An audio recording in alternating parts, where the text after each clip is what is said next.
آسان اور مختصر تجوید القرآن کورس کی الحمدللہ یہ کلاس نمبر 26 ہے، اور قرآن پاک میں سینکڑوں نہیں بلکہ ہزاروں کی تعداد میں ایسے الفاظ موجود ہیں کہ ان الفاظ کے شروع میں الف ہوتا ہے، لیکن الف پر زبر، زیر یا پیش وغیرہ کوئی بھی حرکت نہیں ہوتی۔ تو ایسے الفاظ کو کس طرح پڑھنا ہوتا ہے، آج کی کلاس میں اس طرح کے الفاظ کو پڑھنا سیکھیں گے۔ یہ والا سبق آپ کلاس نمبر 4 میں پڑھ چکے ہیں۔ یہاں پر دیکھیں، با اور با کے اوپر یہ جو علامت ہے، اس علامت کو جزم کہتے ہیں۔ یہاں پر لکھا ہے جس حرف پر جزم ہو اسے ساکن کہتے ہیں۔ اب یہاں سے پڑھیے گا، الف ہمیشہ ساکن ہوتا ہے، اسے 6 مرتبہ پڑھیے گا۔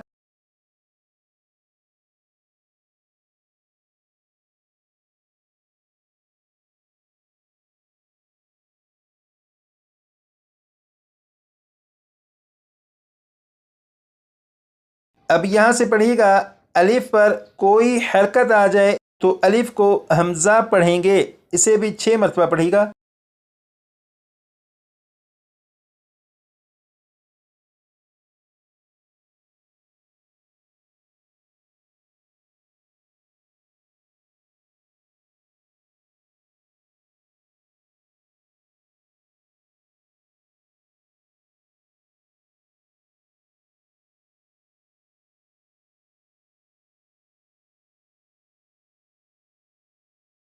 یہاں پر آپ نے پڑھا جس حرف پر جزم ہو اسے ساکن کہتے ہیں۔ اس کا مطلب یہ ہے کہ اگر کسی حرف پر جزم ہو تو وہ حرف ساکن ہو جائے گا۔ اور یہاں پر آپ نے پڑھا الف ہمیشہ ساکن ہوتا ہے، اس کا مطلب یہ ہے کہ اگر الف کے اوپر جزم نہ بھی ہو تب بھی الف ساکن ہوگا۔ کیونکہ الف ہوتا ہی ساکن ہے، لیکن الف پر کوئی حرکت آ جائے تو الف کو حمزہ پڑھیں گے۔ جیسے یہاں پر دیکھیں، الف کے اوپر زبر ہے تو یہ بھی حمزہ، الف کے نیچے زیر ہے تو یہ بھی حمزہ، الف کے اوپر پیش ہے تو یہ بھی حمزہ بن گیا۔ اگر الف کے اوپر کچھ بھی نہ ہو تو پھر وہ الف ہوگا، اگر الف کے اوپر زبر، زیر یا پیش آ جائے تو پھر وہ حمزہ بن جائے گا۔ یہ والا جو قاعدہ ہے کہ الف ہمیشہ ساکن ہوتا ہے، اسے ذہن میں رکھیے گا۔ اب یہاں پر دیکھیں، لکھا ہے عربی زبان کا کوئی لفظ ساکن حرف سے شروع نہیں ہو سکتا، یعنی پہلے حرف پر زبر، زیر یا پیش کا ہونا ضروری ہے۔ اس کا مطلب یہ ہے کہ عربی زبان کے جتنے بھی الفاظ ہیں، ان الفاظ میں سے کسی بھی لفظ کو اگر آپ پڑھنا چاہیں تو اس لفظ کا جو پہلا حرف ہوگا اگر وہ حرف ساکن ہوا تو پھر اس لفظ کو نہیں پڑھا جا سکتا، لیکن اگر پہلے حرف پر زبر، زیر یا پیش لگا کر پڑھیں تو پھر اس لفظ کو پڑھا جا سکتا ہے۔ جیسے اس لفظ کو دیکھیں، اس لفظ کے شروع میں میم اور میم کے نیچے زیر ہے، اس لفظ کو اگر پڑھنا چاہیں تو بڑی آسانی سے پڑھا جا سکتا ہے، اور اسے پڑھیں گے بسم اللہ الرحمن الرحیم، من من من۔ اس لفظ کو میں نے 3 مرتبہ پڑھا تو یہ بڑی آسانی سے پڑھا گیا، لیکن اگر اس لفظ کو پڑھنا چاہیں تو یہ لفظ نہیں پڑھا جا سکے گا، کیونکہ اس لفظ کا پہلا جو حرف ہے وہ ساکن ہے۔ تو آپ اس لفظ کو 2 سے 3 مرتبہ پڑھ کر دیکھیے، آپ سے نہیں پڑھا جائے گا۔ 2 سے 3 مرتبہ آپ اسے پڑھیے گا۔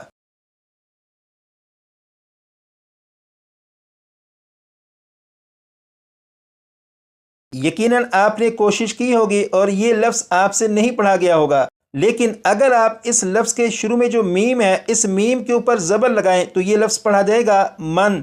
اگر میم کے نیچے زیر لگائیں تو یہ پڑھا جائے گا من۔ اگر میم کے اوپر پیش لگائیں تو یہ پڑھا جائے گا من۔ لیکن اگر اس لفظ کو میم ساکن کے ساتھ پڑھنا چاہیں تو یہ لفظ نہیں پڑھا جائے گا۔ کیونکہ قاعدہ یہ ہے، عربی زبان کا کوئی لفظ ساکن حرف سے شروع نہیں ہو سکتا۔ اب آپ اس قاعدے کو ذہن میں رکھیے گا۔ یہاں پر لکھا ہے الف ہمیشہ ساکن ہوتا ہے، اسے بھی اپنی توجہ میں رکھیے گا۔ اب یہاں پر دیکھیے گا، یہ جو لفظ ہے اس لفظ کے شروع میں الف ہے، اور الف ہمیشہ ساکن ہوتا ہے، اور قاعدہ یہ ہے کہ عربی زبان میں کوئی لفظ ساکن حرف سے شروع نہیں ہو سکتا، لیکن اس لفظ کے شروع میں الف ہے اور الف ہمیشہ ساکن ہوتا ہے۔ اسی طرح اس لفظ کے شروع میں بھی الف ہے اور الف ہمیشہ ساکن ہوتا ہے۔ اب یہاں پر دیکھیے گا اس لفظ کے شروع میں بھی الف ہے اور الف ہمیشہ ساکن ہوتا ہے۔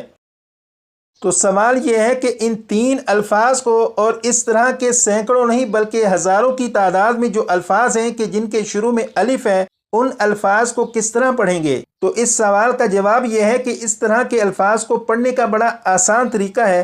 آئیے اب اس طریقے کو سمجھتے ہیں۔ یہاں پر دیکھیے گا لکھا ہے اگر کسی لفظ کے شروع میں الف لام ہو تو الف پر ہمیشہ زبر لگا کر پڑھیں گے۔ یہاں پر لکھا ہے اگر کسی لفظ کے شروع میں الف لام ہو، جیسے آپ یہاں پر دیکھیں یہ جو لفظ ہے اس لفظ کے شروع میں الف اور اس کے بعد لام موجود ہے۔ یہاں پر لکھا ہے تو الف پر ہمیشہ زبر لگا کر پڑھیں گے۔ تو یہ جو لفظ ہے اس لفظ کے شروع میں الف لام ہے، تو اس لفظ کے شروع میں جو الف ہے اس الف پر زبر لگا کر پڑھیں گے۔ اور یہ صرف ایک لفظ نہیں بلکہ ہزاروں کی تعداد میں بھی ایسے الفاظ ہوں تو ان الفاظ سے جب پڑھنا شروع کریں گے تو شروع میں جو الف ہوگا اس الف پر زبر لگا کر پڑھیں گے۔ جیسے اس لفظ کو پڑھیں گے الذین، الذین۔ اب یہاں پر دیکھیے گا لکھا ہے اگر کسی لفظ کے شروع میں الف ہو اور اس لفظ کے تیسرے حرف پر پیش ہو تو الف پر پیش لگا کر پڑھیں گے۔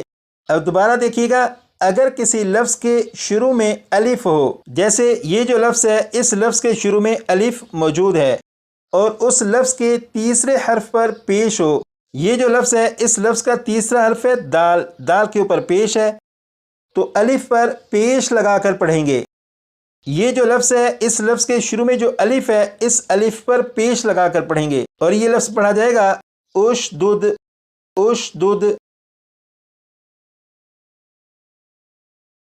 اب یہاں پر دیکھیے گا لکھا ہے اگر کسی لفظ کے شروع میں الف ہو اور اس لفظ کے تیسرے حرف پر زبر یا زیر ہو تو الف پر زیر لگا کر پڑھیں گے۔ اب دوبارہ دیکھیے گا اگر کسی لفظ کے شروع میں الف ہو، جیسے یہ جو لفظ ہے اس لفظ کے شروع میں الف موجود ہے اور اس لفظ کے تیسرے حرف پر زبر یا زیر ہو، اس لفظ کا جو تیسرا حرف ہے وہ ہے با، با کے نیچے زیر موجود ہے تو الف پر زیر لگا کر پڑھیں گے۔ اس لفظ کے شروع میں جو الف ہے اس الف کے نیچے زیر لگا کر پڑھیں گے اور یہ لفظ پڑھا جائے گا اتبعوا، اتبعوا۔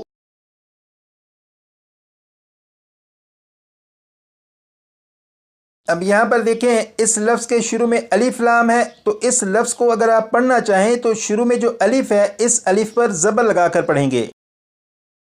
اس لفظ کے شروع میں الف ہے اور تیسرا حرف دال، دال کے اوپر پیش ہے، تو اس لفظ کے شروع میں جو الف ہے اس الف پر پیش لگا کر پڑھیں گے۔ اسی طرح اس لفظ کے شروع میں الف ہے اور تیسرا حرف با، با کے نیچے زیر ہے، تو اس لفظ کے شروع میں جو الف ہے اس الف کے نیچے زیر لگا کر پڑھیں گے۔ لیکن یہ والا قاعدہ اس وقت استعمال کریں گے جب اسی لفظ سے ابتدا کرنی ہو جس کے شروع میں الف ہو، لیکن اگر پچھلے لفظ کے ساتھ ملا کر پڑھنا ہو تو پھر الف کے اوپر جو زبر، زیر یا پیش پڑھنا تھے انہیں نہیں پڑھیں گے۔ جیسے اگر اس لفظ کو اس لفظ کے ساتھ ملا کر پڑھیں تو یہ جو نون ہے اس نون کو لام سے ملائیں گے اور یہ پڑھا جائے گا نلا، نلذین۔ اسی طرح یہاں سے نون کو تا سے ملائیں گے اور یہ پڑھا جائے گا نتا، نتبعوا۔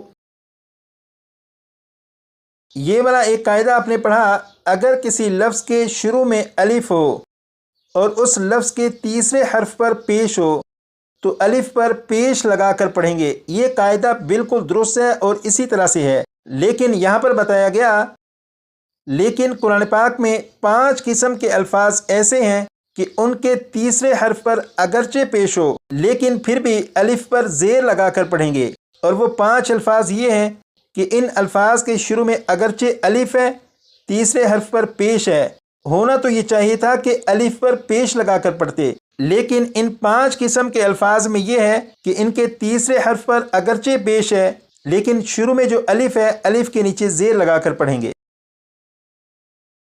آج کی کلاس میں جو سبق پڑھایا گیا امید کرتا ہوں کہ آپ کو اس سبق کی سمجھ آ چکی ہوگی۔ اگر آپ اس سبق کو یاد کرنا چاہیں تو 25 سے 30 مرتبہ پڑھیے گا، انشاءاللہ یہ سبق بھی آپ کو یاد ہو جائے گا۔